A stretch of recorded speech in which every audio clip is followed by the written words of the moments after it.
Alright, is the Monza Ottotomani, depending on your time zone and your location. That's about the 21st day of November 2025. Unonoka, yesterday, Siwega on Nnamdi Kanu. A whole lot of celebrities, people are beginning to talk about this sentencing on Nnamdi Kanu.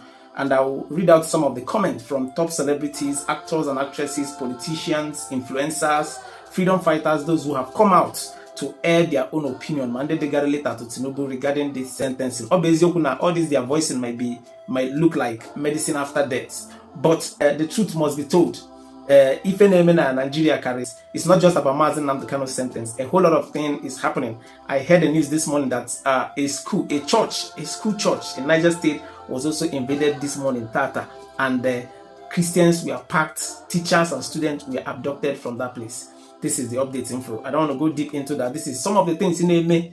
But I don't want to go into that for now. Regarding this Nnamdi Kanu sentencing, legal team Nnamdi Kanu, count video here now. He made a video live stream yesterday addressing some issues surrounding this case. But before I play you guys the video, OMOYELE Sowore also made a tweet concerning Nnamdi Kanu that got me so emotional. He said, "Don't cry for Nnamdi Kanu. Cry for those who, from east to west, north to south, conspire to betray the cause of justice.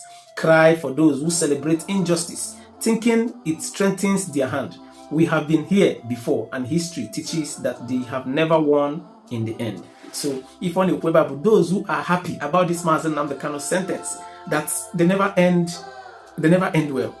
You understand? So, and they have been here, seeing how everything unfolds. Those who support injustice, as long as you support injustice, you never end well. One of our cases guys today, and they even said that Nnamdi Kanu caused the NSAS. NSAS that was a movement by Nigerian youth. It was a massive movement by Nigerian youth after a SAS personnel brutally beat one youth like that. It's in Lagos or Abuja, Karitimi. So the video got viral. So Nigerian youth took it upon themselves that the SARS were harassing them and they went into action because of that. But yesterday, it was true that Nnamdi Kanu also was among the orchestrator of NSAS. Anyways, I don't want to go into that as well. So these are few people. This politician, Alex Marcotte, actually wrote a letter to Tinubu telling him that the country is under tension. House of Reps member Alex Marcotte writes Tinubu. So if I will update. Then we saw an update from Nollywood actress Rachel Okonkwo. Question: why bandits get negotiations and government's attention, yet an agitator like Nnamdi Kanu cannot be considered for pardon? She wrote, when bandits are able to secure negotiation and even media attention from the government, it raises the question of why an agitator like Nnamdi Kanu cannot be considered for pardon. Alright, after that we saw a tweet as well from Igbo rapper Anna Ozoro. He said, "Not only where Igbo people dey this country they flex rubbish power. I pray to be here when my people have a true means to fight back." Alright, this is a very, very, very heavy statement to make here. He wished to be here when the Igbo people have the strength to fight all this injustice. A very massive prayer. Open your water, all this prayer, you are not deep. So, and then we saw another one from Okon, a Nollywood actor. He tweeted, he said, "Not a surprise, Nnamdi Kanu's sentence was very expected. It is true. Now that he's convicted, can we move to another matter of pressing concern? A political solution by way of clemency and state pardon. If repentant terrorists of northern Nigeria extract can be justifiably pardoned and reintegrated into core institutions of nation security like our armed force, then same gesture can be accorded Nnamdi Kanu. Mr. President, sir, please balance the scale. I pray. Show more class than your immediate predecessors. I know you can. I hope you will." Alright, after that, we saw a post from Cubana chief priest. He said, "President at official Asiwaju, but as long as MNK remains in jail, you cannot and will never get up to 10,000 votes in the Southeast come 2027. I will not lie to you, Papa. As a friend of government, I have no reason to whitewash you.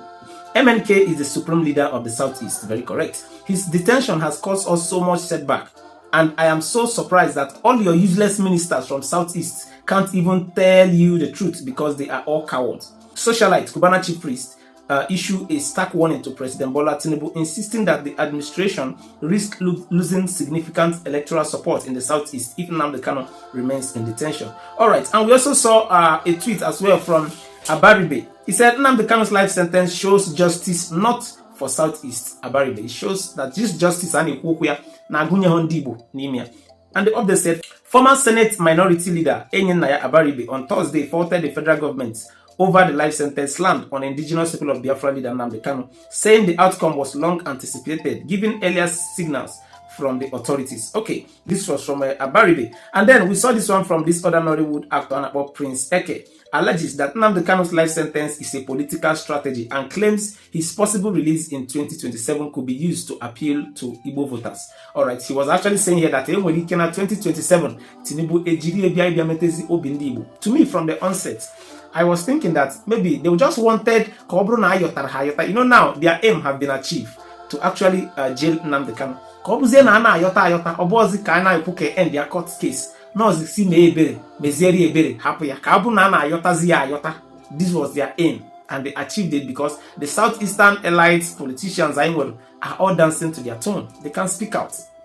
So this was actually what Prince Eke said in this particular post, that in 2027 likely they might say, oh yeah, Nnamdi Kanu go, okay, we are watching, fingers crossed. Alright, can play zero on this particular video from one of Mazi Nnamdi Kanu legal team, Barrister Nnamdi Kanu, na this particular video.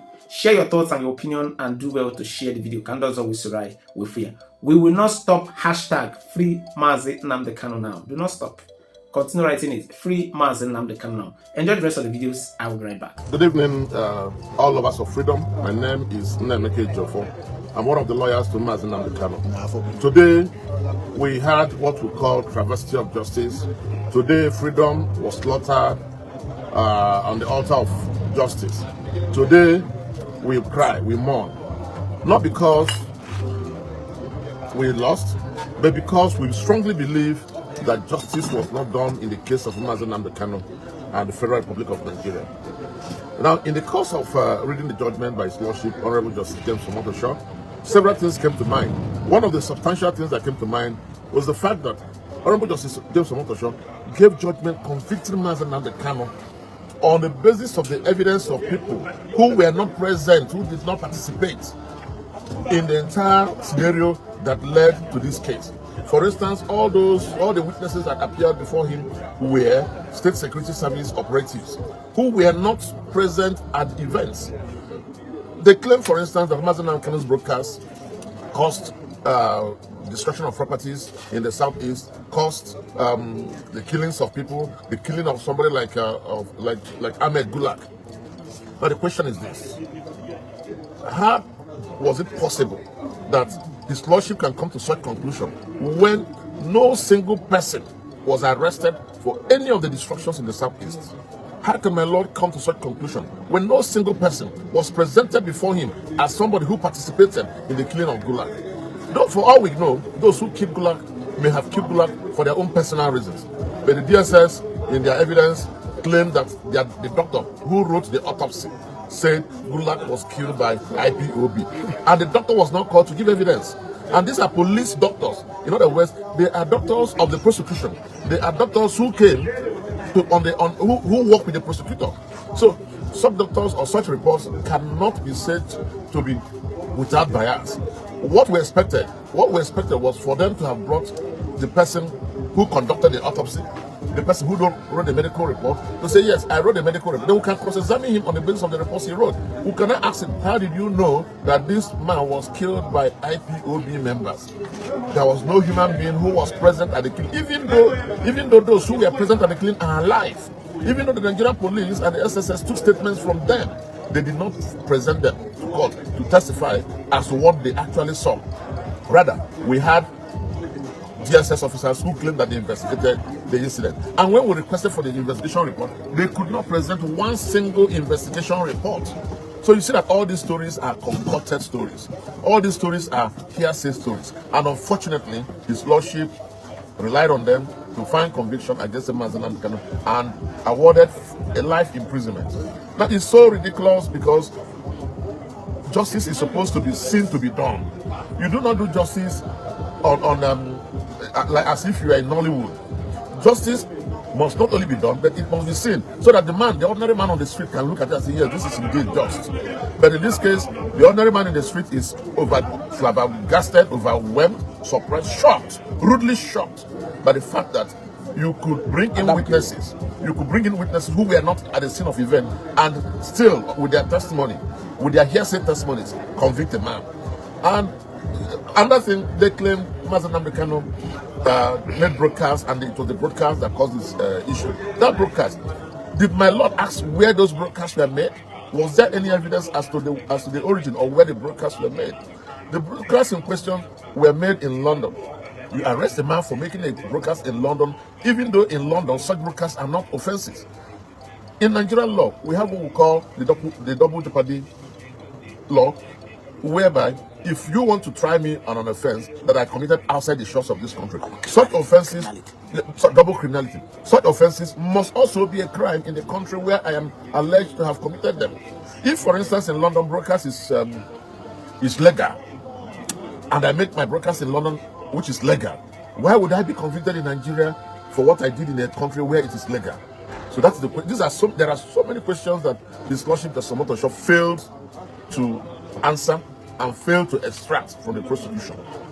I don't want to say that he was railroaded into delivering such judgment. I don't want to use such words. I respect the court. I cannot use such words. But I must say that such judgment tastes bad to the senses and to the mouth. And it is my prayer that when we approach the Court of Appeal, we will find substantial justice, not technical justice like we had at the Federal High Court. So, all of us of freedom, relax. We are strongly going to battle this at the Court of Appeal. And I can assure you that in the Court of Appeal, there is hope. There will be substantial justice. We will get back our rights. We will make sure that Mazi Nnamdi Kanu's rights are well protected. And I believe that, they say 3 heads are better than 1. I want to show you just 1 head. In the Court of Appeal, we have 3 justices. So 3 will always be better than 1. And I can assure you that the justices will meet, by the grace of God, will be better than what we had at the Federal High Court. So all of us of freedom in Biafra land, remain calm, remain coordinated, remain focused. Don't remove your eyes from the ball. Let your eyes be on the ball. We are going to where we are going. And like I always say, this is Surugere dance, the dance of the spirit. It's in the heart. Thank you and God bless.